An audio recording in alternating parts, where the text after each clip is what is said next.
ভাই এই জিনিসটা কি? হ্যাঁ, ও এটা কি কাজে লাগবে? তাই কিসে মাখাবেন? ও রোলে মাখাবেন। মাখালে কি হবে? ভালো হবে। ও তাই, এটা ময়দা গুলানো তাই না? ও আটবে না। তার মানে এই টোসের গুঁড়ো ময়দা দিয়ে এর গায়ে লাগাবেন তাই না?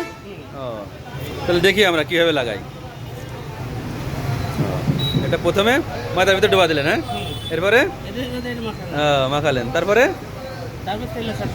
তারপরে এখান থেকে নিয়ে এই যে তেলের ভিতর দিয়ে থাকা যায়। এগুলো কি সব একবারে তৈরি করার পরে তেলে দেবেন নাকি সবগুলো হয়ে যাওয়ার পরে তাই না? কত মিনিট লাগবে এগুলো লাগাইতে? 10 মিনিট, 5 মিনিট তাই না?